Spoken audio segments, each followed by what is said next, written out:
دھند سے متعلق اہم خبر یہ ہے کہ ملک کے مختلف علاقوں میں دھند کا راج ہے۔ نکاح کم ہونے کے باعث موٹر وے کو مختلف مقامات سے بند کر دیا گیا۔ M1 لشکری سے پشاور تک بند ہے۔ M2 اسلام آباد سے لا تک بند کر دی گئی ہے۔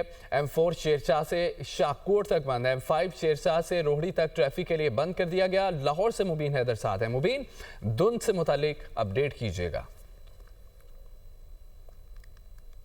عمران اگر ہم دھند کی بات کریں تو شہر لاہور کے اندر تو ہمیں دھند کی صورتحال بالکل صاف نظر آتی ہے۔ شہر لاہور میں دھند جو ہے وہ بالکل نہ ہونے کے برابر ہے، کیونکہ ہوا چلنے کا سلسلہ جاری ہے۔ تو شہر لاہور کی حد تک اگر ہم بات کریں تو دھند کی صورتحال قدرے بہتر ہے، لیکن اگر ہم لاہور کے قریبی مضافات کی بات کریں تو وہاں پر ہمیں دھند جو ہے وہ ضرور نظر آتی ہے۔ اور دھند کے پیش نظر جو ہے سب سے پہلے شہریوں کو جو مشکلات کا سامنا کرنا پڑتا ہے وہ سفری مشکلات ہوتی ہیں، کیونکہ خاص طور پر دھند کے اندر موٹر ویز کو بند کر دیا جاتا ہے۔ موٹر ویز کی صورتحال بالکل ایسے ہے جیسے آپ نے بتائی ہے کہ رشکئی سے پشاور تک M1 کو بند کر دیا گیا ہے۔ اسلام آباد سے اللہ انٹرچینج تک M2 کو بند کر دیا گیا ہے۔ شیر شاہ سے شام کوٹ تک M4 بند ہے۔ شیر شاہ سے روڑی تک جو ہے وہ M5 بند ہے، جبکہ جو M14 ہے اس کو جو ہے وہ فتح جنگ سے جو ہے وہ داؤد خیل تک بند کر دیا گیا ہے۔ اور باقی کچھ جیسے لاہور سیالکوٹ موٹر وے ہے وہ آپریشنل ہے، جو M2 موٹر وے لاہور کی ہے وہ آپریشنل ہے، لیکن جو باقی جیسے جن کے میں نام بتایا وہ ابھی جو ہے دھند کے باعث ضرور بند ہیں، لیکن امید کی جا رہی ہے کہ صبح تک جو ہے ان کو بھی کھول دیا جائے گا، کیونکہ ہوا چلنے کی وجہ سے جو ہے دھند کی صورتحال قدرے کم ہے۔ جو کچھ عرصہ قبل ہم نے دیکھا تھا کہ شہر لاہور میں یا دیگر علاقوں میں دھند کی صورتحال تھی، وہ صورتحال کم از کم اب اس سے جو ہے وہ شہری دو چار نہیں ہے۔ اس میں اگر ہم بات کریں موسم کی تو موسم کے اندر سردی کی ضرور ایک بہت شدید لہر جو ہے وہ سامنے آئی ہے۔ درجہ حرارت جو ہے وہ کم سے کم 5 ڈگری تک نیچے آ چکا ہے، جو کہ اچھی خاصی سردی کنسیڈر کی جا رہی ہے۔ بالکل ایک سردی کی نئی لہر، اور زیادہ خطرے کی بات یہ ہے کہ خشک سردی ہے، کیونکہ اس موسم میں جو موسمی امراض ہیں وہ بہت زیادہ ایکٹیو ہو چکے ہیں۔ شہریوں کو بہت زیادہ موسمی امراض کا سامنا ہے، خاص طور پر نمونیا کے کیسز بہت زیادہ رپورٹ کیے جا رہے ہیں۔ اس کے علاوہ جو نزلہ زکام ہے، گلا خراب ہے، سانس کی بیماریاں ہیں، کیونکہ ایئر کوالٹی انڈیکس کے اندر بھی اب اضافہ ریکارڈ کیا جا رہا ہے۔ ایئر کوالٹی انڈیکس میں بھی اضافہ ریکارڈ کیا گیا۔ لاہور سے مبین حیدر ساتھ تھے، بہت شکریہ آپ کا مبین۔ اب آپ کو بتائیں کہ پاکستان کے مختلف علاقے زلزلے سے لرز اٹھے۔ اسلام آباد، راولپنڈی، ایبٹ آباد، گلگت، اسکردو، مری، گلیات میں بھی جھٹکے محسوس کیے گئے۔ ریکٹر سکیل پر زلزلے کی شدت 5.8، گہرائی 159 کلومیٹر ریکارڈ کی گئی۔ زلزلے کا مرکز تاجکستان اور چین کا سرحدی علاقہ بتایا گیا۔ تاجکستان اور سنکیانگ میں بھی زلزلے کی شدت 6.1 ریکارڈ کی گئی۔ خبر آپ کو دیں کہ پاکستان کے مختلف علاقے زلزلے سے لرز اٹھے۔ اسلام آباد، راولپنڈی، ایبٹ آباد، گلگت، اسکردو، مری، گلیات میں جھٹکے محسوس کیے گئے۔ ریکٹر سکیل پر زلزلے کی شدت 5.8 ہے، گہرائی 159 کلومیٹر ریکارڈ کی گئی۔ زلزلے کا مرکز تاجکستان اور چین کا سرحدی علاقہ تھا۔ روسی تیل خریدنے پر 500% ٹیرف لگے گا۔ امریکی اعلان پر بھارتی اسٹاک مارکیٹ کریش کر گئی۔ صرف 4 دن میں 9 لاکھ کروڑ روپے ڈوب گئے۔ نئے ٹیرف کا بل سینیٹر لنڈزے گراہم نے پیش کیا۔ صدر ٹرمپ کی حمایت، بل کی منظوری کا امکان ہے۔ روسی تیل خریدنے والے ممالک متاثر ہوں گے۔ بھارت پہلے ہی 50% ٹیرف پر دباؤ میں ہے۔ نئے ٹیرف سے برازیل، چین بھی متاثر ہوں گے۔ روسی تیل خریدنے پر 500% ٹیرف لگے گا۔ امریکی اعلان پر بھارتی اسٹاک مارکیٹ کریش کر گئی۔ PSL سے متعلق خبر آپ کو دیں کہ پاکستان سپر لیگ میں 2 نئی ٹیمیں حیدرآباد اور سیالکوٹ شامل ہو گئی ہیں۔ FKS گروپ نے ٹیم 175 کروڑ روپے، جبکہ OC ڈیولپرز نے ٹیم 185 کروڑ روپے میں خریدی ہے۔ PSL سیزن 11 میں 8 ٹیمیں ایکشن میں ہیں، اور چیئرمین PCB نے 2 نئی ٹیموں کی PSL میں شمولیت کو تاریخی لمحہ قرار دیا ہے۔ وزیراعظم شہباز شریف کا دورہ کوئٹہ، اجلاس میں امن و امان کی صورتحال میں بہتری کو سراہا۔ وزیراعظم کا انٹیلیجنس بیس آپریشن میں 784 دہشت گردوں کی ہلاکت پر اظہار اطمینان۔ تقریب سے خطاب میں کہا ہے پاکستان کا امن تباہ کرنے والوں کو سب سے بڑا جواب مئی میں ملا۔ فیلڈ مارشل سید آصم منیر کی قیادت میں بھارت کو زناٹے دار تھپڑ مارا۔ بھارت مارکہ حق میں بدترین شکست کبھی نہیں بھولے گا۔ وزیراعظم شہباز شریف کا دورہ کوئٹہ، اجلاس میں امن و امان کی صورتحال میں نمایاں بہتری کے اقدامات کو سراہا گیا۔ انٹیلیجنس بیسڈ آپریشنز میں 784 دہشت گردوں کی ہلاکت پر اظہار اطمینان۔ شہباز شریف سے گورنر اور وزیر اعلیٰ بلوچستان کی ملاقات۔ جعفر خان مندوخیل نے صوبے میں جاری ترقیاتی منصوبوں پر پیش رفت سے آگاہ۔ ملاقات میں سیاسی رہنماؤں سے گفتگو میں وزیر اعظم نے کہا کہ دہشت گردی کے مکمل خاتمے تک چین سے نہیں بیٹھیں گے۔ دہشت گردی کے خلاف جنگ آج بھی جاری ہے۔ فیلڈ مارشل کی قیادت میں افواج پاکستان دہشت گردی کے خلاف جنگ میں پرعزم ہے۔ فیلڈ مارشل دہشت گردی کے خلاف جنگ کو لیڈ کر رہے ہیں، خارج کو ہمسایہ ملکوں کی جانب سے سپورٹ دی جا رہی ہے۔ فیلڈ مارشل سید عاصم منیر صاحب کو، ان کے تمام رفقا کو مبارکباد پیش کرتا ہوں کہ وہ پوری پروفیشنل اپروچ کے ساتھ افواج پاکستان کو ساتھ لے کر اس جنگ میں دہشت گردی کے خلاف وہ لیڈ کر رہے ہیں۔ آج بھی یہ جنگ جاری ہے۔ یہ جو خوارج ہیں، فتنہ الخوارج، ان کو بدقسمتی سے ہمارے جو ہمسایہ ممالک وہاں سے پوری ان کو سپورٹ دی جا رہی ہے، جو کہ انتہائی افسوسناک بات ہے۔ کوئٹہ میں قومی شاہراہ N25 دانش اسکول کے سنگ بنیاد اور سیلاب متاثرین میں گھر اور چیکس تقسیم کرنے کی تقریب بھی منعقد ہوئی۔ وزیر اعظم شہباز شریف نے تقریب سے خطاب میں کہا کہ بلوچستان کی عوام کو ترقی کے مکمل مواقع فراہم کریں گے۔ بلوچستان اور KP میں دہشت گردی کے پیچھے خارجیوں کا ہاتھ ہے۔ پاکستان کا امن تباہ کرنے والوں کو سب سے بڑا جواب مئی میں ملا۔ پاکستان جو 4 اکائیوں پر مشتمل ہے، مل کر ہمیں جو بھی وسائل ہم مہیا کر سکیں اس صوبے کی تیز ترین ترقی اور خوشحالی کے سفر کے لیے، اس میں ہمیں قطعاً سیکنڈ تھاٹ نہیں ہونا چاہیے۔ جو پاکستان کے خلاف ہیں اس کا سب سے بڑا جواب ان کو 6 مئی اور 10 مئی پچھلے سال ملا۔ وزیر اعظم نے سیلاب متاثرین میں امدادی رقوم کے چیکس اور وفاقی حکومت کی جانب سے تعمیر شدہ گھروں کے ملکیتی کاغذات بھی تقسیم کیے۔ تقریب سے وزیر اعلیٰ بلوچستان سرفراز بگٹی، وفاقی وزیر عبدالعلیم خان نے بھی خطاب کیا۔ جانب آرمی چیف اور chief of defence forces field marshal Syed Asim Munir نے کہا ہے پاکستان کی مسلح افواج ملک کی جغرافیائی سرحدوں اور داخلی سلامتی کے تحفظ کے لیے چوکس ہیں۔ انہوں نے لاہور گیریزن اور CMH میں ہائی کیئر سینٹر کا دورہ کیا، جو جوانوں نے خطاب بھی کیا، اور اسلام آباد سے خصوصی رپورٹ دیکھیے۔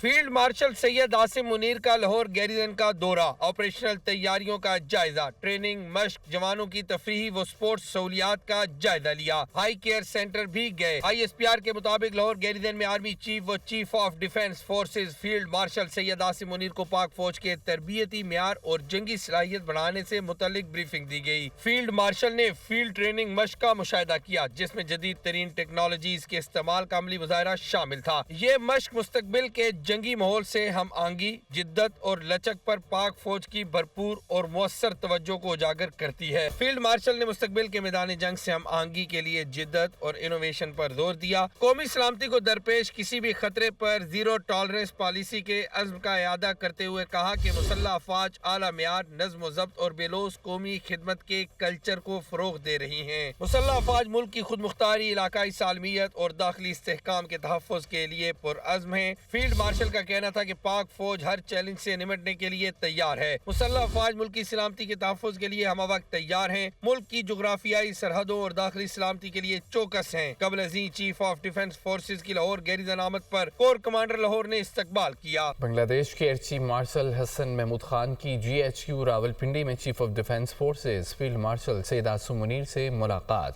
دونوں ممالک کے درمیان دفاعی تعلقات کے فروغ عزم کا اعادہ کیا گیا۔ فیلڈ مارشل نے بنگلہ دیشی فضائیہ کے سربراہ کو مینار پاکستان کا ماڈل بطور تحفہ بھی دیا۔ بنگلہ دیش ایئر فورس کے سربراہ نے chief of the naval staff admiral Naveed Ashraf سے بھی ملاقات کی۔ تفصیل دیکھیے۔ Army chief of defence forces field marshal Syed Asim Munir سے بنگلہ دیش کی فضائیہ کے سربراہ air chief marshal Hasan Mahmood Khan کی ملاقات۔ خطے کی سیکورٹی صورتحال، دو طرفہ دفاعی اور عسکری تعاون کو فروغ دینے کے امکانات پر تبادلہ خیال۔ فیلڈ مارشل کی جانب سے بنگلہ دیشی فضائیہ کے سربراہ کو مینار پاکستان کا ماڈل بطور تحفہ پیش کیا گیا۔ ISPR کے مطابق ملاقات میں دونوں جانب سے پاکستان اور بنگلہ دیش کی مسلح افواج کے درمیان پیشہ ورانہ تعاون، تربیتی تبادلوں اور دفاعی روابط کو مضبوط بنانے کی اہمیت پر زور دیا گیا۔ اس موقع پر معزز مہمان نے پاکستان کی مسلح افواج کے خطے میں امن و استحکام کے لیے کردار اور اعلیٰ پیشہ ورانہ معیار کو سراہا۔ فیلڈ مارشل سید عاصم منیر نے بنگلہ دیش کے ساتھ دیرپا اور مضبوط دفاعی تعلقات کے فروغ کے لیے پاکستان کے عزم کا اعادہ کیا۔ ISPR کا کہنا ہے کہ یہ ملاقات دونوں برادر ممالک کے درمیان درینہ اور مضبوط تعلقات کی عکاسی کرتی ہے۔ ISPR کے مطابق بنگلہ دیش ایئر فورس کے سربراہ air chief marshal Hasan Mahmood Khan نے نیول ہیڈ کوارٹرز اسلام آباد کا دورہ کیا اور chief of the naval staff admiral Naveed Ashraf سے ملاقات کی۔ ملاقات میں باہمی پیشہ ورانہ دلچسپی، خطے کی بدلتی سیکورٹی صورتحال اور دفاعی تعاون پر تبادلہ خیال کیا گیا۔ نیول چیف نے علاقائی بحری امن و استحکام کے لیے پاکستان نیوی کے کردار اور اقدامات پر روشنی ڈالی۔ Year chief marshal Hasan Mahmood Khan نے بنگلہ دیش اور پاکستان کی مسلح افواج کے درمیان تعاون بڑھانے کی خواہش کا اظہار کیا۔ ملاقات میں اعلیٰ سطحی تبادلوں اور مشترکہ تربیتی مشقوں میں اضافے پر اتفاق کیا گیا۔ بنگلہ دیش کے چیف آف ایئر اسٹاف کا نیشنل ڈیفنس یونیورسٹی کا دورہ، صدر NDU lieutenant general Babar Iftikhar سے ملاقات۔ ISPR کے مطابق دونوں جانب سے فوجی سطح پر روابط کی اہمیت پر زور دیا گیا۔ پیشہ ورانہ فوجی تعلیم اور مشترکہ تربیت کے شعبوں میں تعاون کی اہمیت اجاگر کی گئی۔ یہ دورہ پاکستان اور بنگلہ دیش کے درمیان مضبوط تاریخی تعلقات کی عکاسی کرتا ہے۔ دورہ دفاعی تعاون اور تربیت کی مزید فروغ کے لیے مشترکہ عزم کا مظہر ہے۔ وزیر اعلیٰ پنجاب مریم نواز نے کہا ہے کہ مذہبی منافرت تقسیم کو روکنا تمام علماء کرام کی ذمہ داری ہے۔ کچھ لوگ جلاؤ گراؤ سڑکیں بند کرنے کو مذہب کا نام دیتے ہیں۔ فتنہ پھیلانے والوں نے املاک کو نقصان پہنچایا، قانون کے محافظوں کو بے گناہ شہید کیا گیا۔ ریاست پوری قوت سے مظلوم کو انصاف دلائے گی، فتنے کو پنپنے کی اجازت نہیں دی جائے گی۔ حکومت اور ائمہ کرام میں آپسی تعلق مضبوط ہونے چاہیے۔